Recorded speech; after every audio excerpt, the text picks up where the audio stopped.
All right, folks, welcome to our pre-meeting. Old business, none. On to new business, review the agenda. All right. We have our your council person good to go, so we'll take care of that at the outset.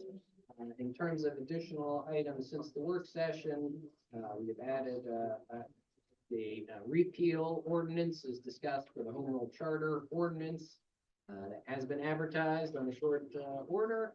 So that is motion number 6. We do have additional grant applications. We did, in talking with Chief Leach, after the work session meeting, the Civil Service Commission had met and reviewed some of the provisions and rules and regulations with respect to promotions. It had suggested changes. They passed a motion. We do these by joint resolutions. So this just makes the change that will go into effect once approved by council under the Borough Code. This is the requirement. We've also added a donation of property to our friends, say up north, but I guess they're West Economy Borough, for a trailer, a speed trailer. We have some other provisions. It's like Black Oak Investments is not as far as they thought they were. They initially said. We're over 100% done. They are coming along. They are. Looks like he finished on. Tonight containing. Okay, sounds good. All right, on to Max, anything else? Yes, but nothing about the legit. All right, sounds good. All right, manager items, Reach. Okay, first, I had sent out an email to council, but we did in fact receive grant funding, approximately $215,000 for the Montgomery Road Stormwater Project that we've been analyzing and massaging since 2019 when we had the heavy rains. We do have until June 30th of next year to complete it. I spoke with CEC today, so we're got the ball rolling on working with the residents there, and also we have an issue potentially with People's Gas where they put a gas line in over top of our stormwater pipe that we want to replace. We've got to figure out how we want to navigate that, but we are moving forward with this project. What do we think it's going to cost? The estimate that CEC put together last fall was about $320,000. I'm assuming it'll go up from there. We're separating some of it out as being work that we think our public works group can do, and also work that frankly the homeowner would rather our people do because they think they do good work. Some will be outsourced and some will be inside the job. And that's it on the CBD. Okay. Water issue? Water issue, couple residents in Norman Drive reached out to us with concerns. A property on Norman Drive had what appears to be an issue with spring water, causing a lot of damage on their property and around the foundation, and they reached out to Gary, and the procedure that we've used in the past in the borough is allowing people to tie into our catch basins or stormwater pipes if they have an issue like that. In this case, there is not a catch basin or stormwater pipe along the property. So another way we've addressed this issue is having them pipe the water onto the road. As long as it hugs the curb, it hasn't been an issue in the past. In this case, the road, Norman Drive in that area is relatively flat. So the water really, although it's flowing from the pipe on a regular basis, it's kind of pooling along the road. It kind of has a greenish tint to it, and a couple residents are concerned about possible icing there. The resident who actually put the pipes in, she's very apologetic, didn't realize it would cause an issue. But there are concerns about possible icing in the wintertime and delivery people or people walking the sidewalk might step on it and slip. Again, our problem is we don't have a catch basin or stormwater pipe in the front of that property. So getting it to a stormwater facility is going to be somewhat costly. Yeah. I don't know if anybody's seen this. I actually checked it out before coming over here. It is moving along, but it's not cooling, it's, at the edge. Yeah, it's moving, but it's not moving as quickly as it normally. does. Yeah, that makes sense. I mean, there is some like, gravity there helping. But it's from a spring, right? So From the spring. it's, even if you have like a torrential rain, it wouldn't matter because it's the spring. Spring, it's gonna flow. Yeah. Okay. Um, So do we, I mean, is this a practice, what's there now is something we've done in the past for property owners? We just look for direction on how we should tackle this. Again, it would be costly to try to get that water pipe either down the road where it's running right now to get to that catch basin or but we actually couldn't even get it to the next closest catch basin, but it's uphill anyway. Yeah. But that stormwater pipe from the uphill catch basin actually flows down, I think it's Dawn Drive and doesn't come down more than.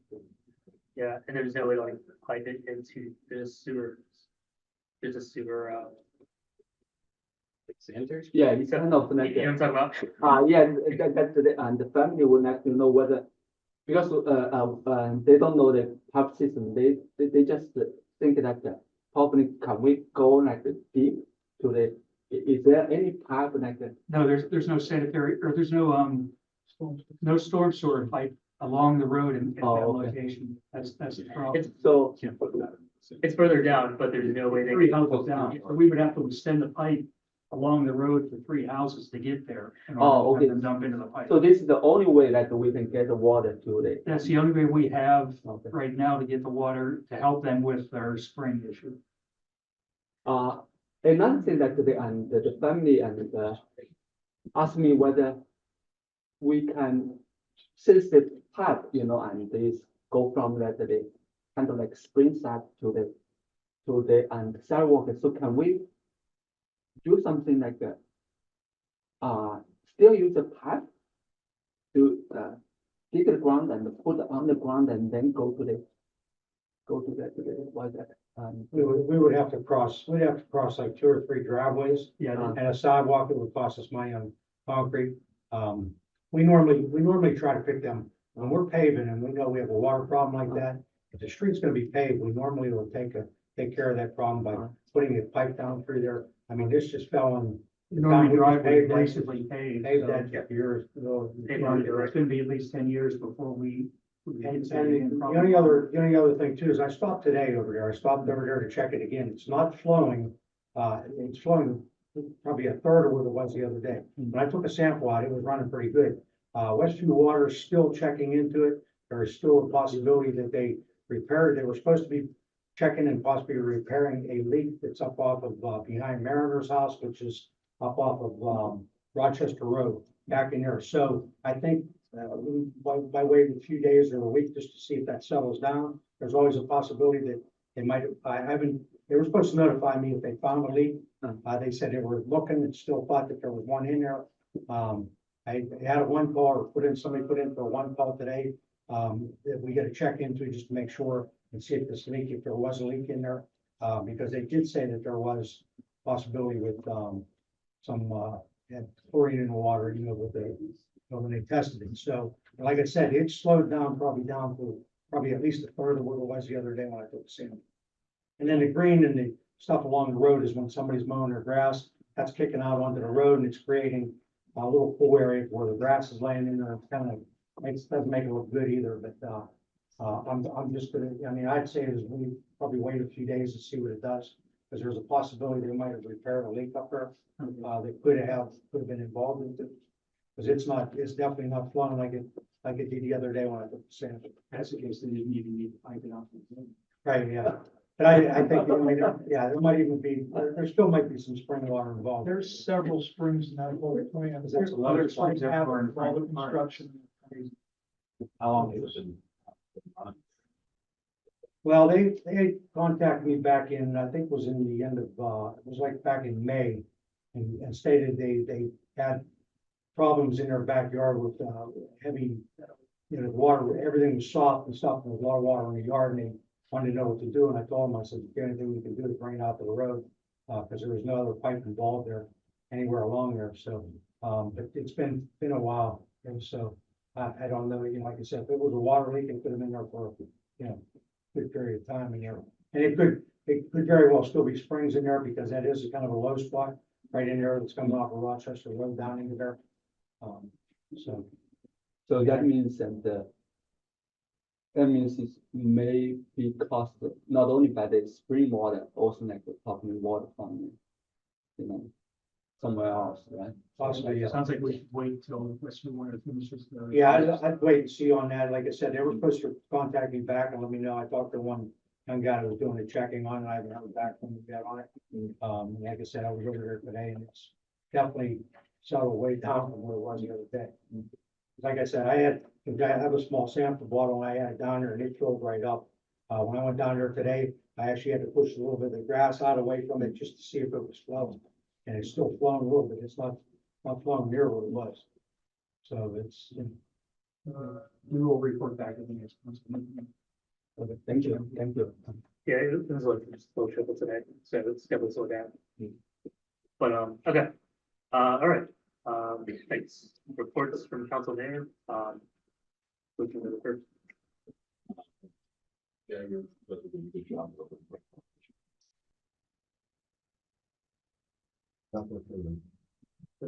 And the families and told me like yesterday, and they really appreciate Rich and Gary and for the support or help, and because they that problem has been there for a while, and so it looks like and we have done something to address their concern, but the water is just like they hope that they can get more idea of what's going on.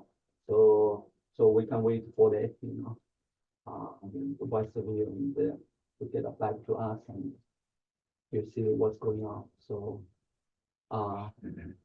if, but I'm thinking like if, hope that it can be fixed because somehow still that the family still, and talk about that if the water just like, from the pipe, is kind of because you don't know and whether what is happening right now is what will happen in future. So that if there will be a lot of water come from the pipe, and so it may just like get to their sidewalk and also helping affect their driveway or something. They have this concern. But I hope that we can address this. And they are happy with that the progress we have made. So I really appreciate it. That's it. I just want to say thank you to you all. I had a great experience. It was a privilege and an honor to learn from all of you, and I really hope Mila has a great experience as well. Thanks, Julia. We'll definitely Thank do you. that. Yes, fascinating, yes. Thank you. You served us well. Thank you. You've done a really good job. Thank you. Aside from that, okay. At the land use committee meeting, we had three speakers that were guest speakers. We had Jay Baker, Chuck Goulding, Beth Whiteman. Mr. Baker talked about the science of determining healthy trees versus sick trees, indicated that that was an important thing that we need to take into account as we looked at how we were going to draft an ordinance or work towards preserving what he called healthy green space. Mr. Goulding likewise indicated that he thought we were going down the wrong road. He mentioned his concerns about us requiring folks to preserve unhealthy trees as part of the 40% that we indicated in our ordinance. He wasn't so approving of the notion of 10 acres or more. He thought that that was arbitrary, that we needed to look at all the property in Franklin Park in order to make certain that the trees that we preserved were worthwhile and made a difference to the community. And then we heard from Elizabeth Whiteman. She indicated that they had reviewed the draft of our ordinance, compared it to the Allegheny County ordinance that was somewhat similar, and discussed the differences and came down in favor of and supported the ordinance as drafted by council and placed us to vote. We heard from Mr.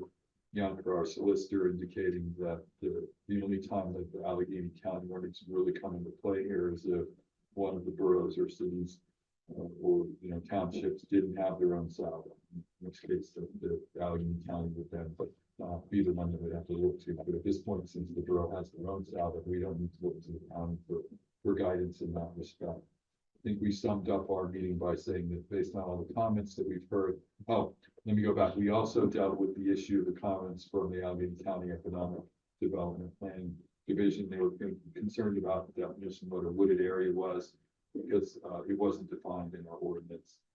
We discussed the reason why we did that and perhaps some way of defining it in the ordinance to avoid conflict. We also talked about the second point, which was the issue of determining whether or not we had a healthy tree or a sick tree when we're looking towards doing a subdivision, and who would determine that. Max, I can't remember the third point. Whether or not we should have a recorded deed restriction. That's right, that was the third point. Yeah, so then we summed up everything and said, it sounds like based on all the comments that we've heard and all of the work that still needs to be done, that we need to continue to work on this. We had Mr. Schwartzmeyer said he wasn't so sure that we should be wedded to the ordinance the way it is right now, that maybe we should think about working from a different standpoint to get to, there's other ways to solve this problem. I think what our committee is recommending council at this point is that we continue to work towards a solution and that we not put this up for vote as procedurally we could if we advertised and after we vote. And we need to rework it based on the comments that we've heard. So that's what we're recommending to council. Okay, any questions for Brian? Can I just drop back? This is not a question for Brian, but one of the things related to this that I did, that I've been doing in the last week is I drive through Franklin Park. I know I'm paying particular attention to the trees, and what's really interesting is if you go on an older road like Branch School, West Sangomar, you see some really mature large trees.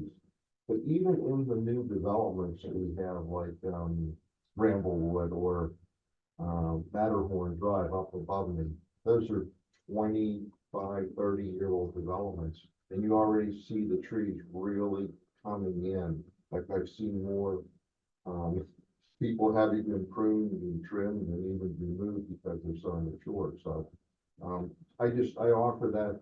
I think if you look around Franklin Park, you probably don't see very many examples where we're lacking and where homeowners aren't providing at least a decent number of trees in the yard. So if you all were driving around, just take a look around and see what's going on. The newer plans probably have smaller things, but some of the 20-year-old ones now are really, they have some pretty large caliber trees. They're really starting to come up. So again, we could factor that in, and maybe that will give us some comfort that these things are maturing over time, as a couple of the gentlemen indicated. David said based on his experience that, and you mentioned the street trees during the committee meeting, and said that not all of them are doing great, but he said if you look at it in the 20 years or so since they were planted, it looks pretty good. Like what we've done with the street tree ordinance and how things are coming with the planning, it's worked pretty well. There's things that we can do to improve. Obviously, right now we've got crazy things where we've got recommended invasive species as part of the plantings, but other places the species need to come out. So we need to work on some of that. So that's good thought. Yeah, like Tom, those mature trees that are like 20, 25 years old. I'm just wondering if the tree type matters. Because like new plans, like Sellers Walk, Sellers Walk's actually doing okay, but like Deerfield, Ridgeport, Spring Ridge, they're newer. A lot of the trees are dying. And or the pear trees are not native to this area. That's part of the problem. So I'm wondering, looking at the type is part of the issue. It is like Mr. Goulding mentioned that he's dealing with oak wilt. He's had to take down a bazillion trees because of oak wilt. They're not- We had the same happen in Lakeland Park. Yeah. Okay. Yes. So we need to look at that. If we're going to make a difference with our final kind of a plan for fixing things, we need to look at all of that. Okay. All right, sounds good. All right, just real quick, we didn't have planning commission yesterday. It was informed, but there was the only thing on the agenda was garage door ordinance thing. we will review it next month. We should have more in there. I think there are a lot of school activities on, so I didn't mean, it's not a for vote, right? No, public hearing will be the day after. Okay, all right, that's great. Okay, so then the other item was the McCandless, for the Parking Authority, went to the board meeting on Monday. Yeah, so they rolled right through it, so the items that they were really talking about, they're talking about the budget, new equipment, and whatnot, but the key items, that I got, they did a financial audit, an external firm is providing the audit results, the MDA discussion items. I think there's some typos, and that's kind of the main thing, but nothing like out of the ordinary, so overall, they were pretty good. There were a couple questions times that I saw, like, they have like 400K in investments, their investments, I was just trying to get some data for us, so maybe you guys interested in seeing what those are, and figure that out, and then, but overall, it's fine. Next board meeting is third Monday in September, I think it's, yep. But they're appreciative of us, of council, or Breaker Park company. Yeah, that's all I had. Does anybody have anything? Okay, should we get into executive session then?